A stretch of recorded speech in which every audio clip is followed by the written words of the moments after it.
Hello, my name is Carmen Payne. I am the owner and creator of SOAR Transformational Life Coaching, and in this episode of Carmen's Coaching Corner, I have Barbara with me. Hi. How do you say your full name, Barbara? Barbara Chatzkel. I knew I would mess it up if I said it myself. And Barbara and I have known each other, what, about 2 years? Yeah, 2 years now. And we met through a networking group here in Phoenix, Arizona. And I have to say, I absolutely love you, Barbara. I have learned so much from you about your expertise in body language. So I just want to share a little bit from Barbara's background. And it's extensive and extremely impressive. So Barbara is the body language pro. Her business body language experience spans all sectors. She provided body language analysis during the 2016 presidential campaign for NBC Channel 12 Phoenix. When I read it, I was like, man, that was super impressive. And also for the recent Supreme Court Justice confirmation hearing, Barbara provided analysis for the Channel 15 in Phoenix. You're very active in your community, and I know this about you. You offer nonprofit governance consulting, executive and team business coaching, business body language consulting, speaking. You're active in the community as an advocate for the New River, Desert Hills, and Black Canyon city communities. You know, I don't know how you have any time on your calendar to do anything else. You were named one of the 2015 top 10 businesswomen by the American Businesswomen Association and is a graduate of Valley Leadership Class 35. I think that's just so impressive. How did it feel to get that award? It was a surprise, and it was also, it was great because I got to meet amazing people the year that I was the top 10 businesswoman. Yeah, that's what an achievement, Barbara. Congratulations on that. And you have a book coming out in 2019, which, by the way, I cannot wait to get my hands on. Barbara's been talking about this book for a couple of years now. Unfortunately. And I'm waiting to get hold of it because, to me, there isn't anyone I know personally that knows body language like you do. Seriously. And I really consider you to be an expert in your field, especially with where you've done it, the people that you work with, the government organizations that you work with. So clearly you are truly an expert in the body language area. And, you know, as a coach, what I know about body language is nowhere near as extensive as yours, but I teach people body language, you know, especially for interview preparation and things like that. But your area is more focused on the business aspect. So do you want to just tell me a little bit more about what you do in that area? Sure. So business body language, we use it whether or not we recognize it. And if we don't recognize it, then we're probably not putting ourselves in the best light possible. So my business, my practice is we analyze what somebody is doing and then figure out how they can be more effective. That causes the magic to happen.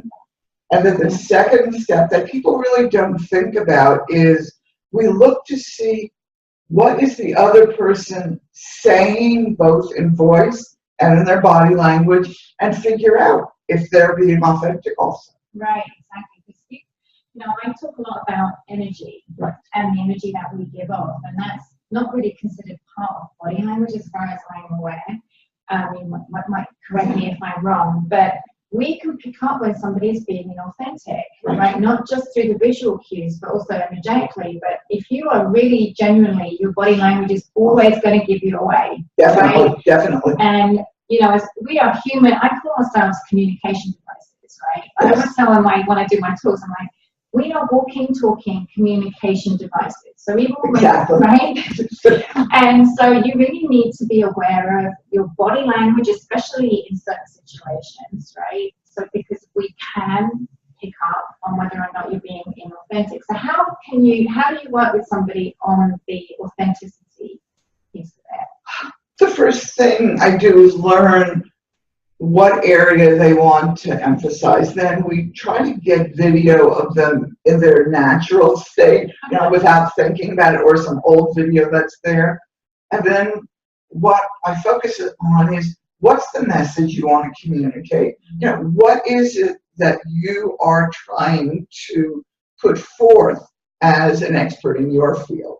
So after that, we unfortunately, because everybody dislikes this, we played back many times and analyzed what it was. We played back without the sound. So all you focus on is the body language, and you can tell, if any of you have children, what does a teenager do when they say, how are you doing? And they say, fine. What is their body language? They're scowling, their shoulders are hunched, everything says, I'm not fine. So we work on that. If it's for a presentation, clearly we work on the body language that should emphasize the presentation as opposed to take away from it. So it's really, everyone is different. Right. You know, it's funny, I've just learned something from you about that. And so I video, when I'm doing career coaching for interview preparation, well, one of the things I look at, of course, is the person's body language. Right. So what I do is I do video them in a mock interview situation, but then we play it back with the sound and everything. But what I think I'm going to start doing next, Barbara, is maybe play it without the sound as well, so that they really can focus on their body language as well as what the words are coming out their mouth. Right? Yeah, you might want to do it first without the sound because they'll see a totally different message coming across. So, but body language applies to everyone. It's really interesting. By 5 months, infants know how to make a social smile because they know it attracts all these people and food. So they're masters of body language, you know, almost from birth. So it's an interesting thing. Yeah. Yeah. So for 5 months old, we've already learned that if we do a certain facial expression, right, we'll garner us attention and we will get food. Yeah, just what they wanted. And if they cry, they know that they'll get their movie changed. Right. Right? Or burp. Right, it's perfect. How many people share it about how somebody can show up, especially if we're into 2019, right? So how can somebody present the best version of themselves and really let people know this is my authentic? Right. Can I tell a short story about a client? Love that. So I worked with a plumbing company, an up-and-coming plumbing company, and the 2 owners said to me, we have all of these trucks out on the road. We have 30 plus employees out on the road, and we're not sure that they are presenting the message we want them to present. So we worked together. The first time, they all were standing like this. A couple of them had baseball caps with the bill in the back. A couple of them had sunglasses. Now, granted, Arizona is sunny, but you never walk to a door with sunglasses on. We talked about stance. Your stance is shoulder and hip length apart, relaxed, hands at the sides, you know, doing everything you can to be non-threatening. So we worked on things like that, things that you don't even think about. So that their business is going gangbusters, it's growing. Their retention rate of employees, which you know is so important, is more than double the average. So they have fun. Yeah. So, and they're authentic. They are who they are. Right. So, and it's just a few tweaks here and there that can really change the other person's perception of you. Right. Right. And I love the fact that you mentioned about never wearing sunglasses when you approach somebody's front door. Because my immediate reaction to that was they look dodgy, right? They look a little bit like, do I really want to open the door to this person? Exactly. And when you're doing a customer service role, you know, a customer facing role, let's say, right? Appearance is so critical on how that customer perceives you and whether they build, because you want to build, especially in customer services, you want to build instant trust. Right, with the customer, with the client, right, and your ability to do that is going to really either ruin the experience or enhance the experience. Exactly, and body language even works when you're doing customer service on the phone. When you are on the phone and trying to work a customer service experience, I suggest you stand up and you smile because they can hear that smile. listen to the next couple of conversations that you have, and you'll know if this person is smiling. Yeah, and the other thing that standing up does for you too, I think, especially when you're in a customer service role, A, you're not sitting down at your desk for 8 hours straight answering callers. It's better for your health. And B, it actually allows you to breathe more better, right? So you can actually send more oxygen to your brain as you're breathing, which oxygen is what brain is what oxygen is what your brain needs, right? Stand up. I need a breather pack. And when you're sending more oxygen to your brain, you're actually more creative and better able to solve problems. So if you're in a customer service role when you're dealing with problems all day long, right? The screaming client, the screaming customer. I mean, I cut my teeth in customer services. It's a great place, though. It's an amazing place to start. I'm so grateful that I got like 8 years in a customer service environment where, you learn everything you can about other human beings and then how they behave. I mean, it was a great learning ground for me. And I did coaching in customer services too.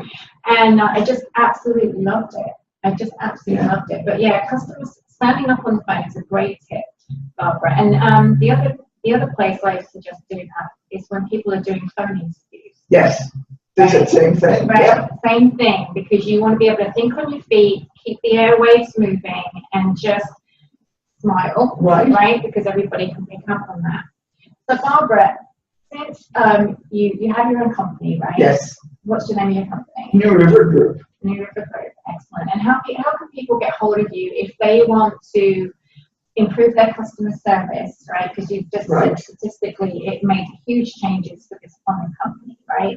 And it's simple body language, right? It's simple, and it's once you do it once or twice, you don't have to think about it. Right.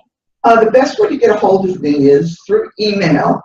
It's Barbara at The Body Language Pro, all one word, or text or call on my mobile. That's 623-680-0515. And I want to talk about my book. Yes, please. I was just going to ask you about that. Yeah. I cut my body language teeth on the subways of New York. I commuted starting age 16, and I really learned a lot in watching 2 hours a day how people live. So since then, I've been a people watcher, and I have pulled together business body language knowledge about how you should present yourself, as well as what you should be watching for in the other person. It's going to be published in 2019 by De Gruyter Press, and I'm really excited. I hope you'll come and take a look and purchase it. So if you want a copy of that book when it's released, remember to email Barbara at thebodylanguagepro.com. Okay. Thank you, Barbara. Or text her and just rewind the video if you want her number again.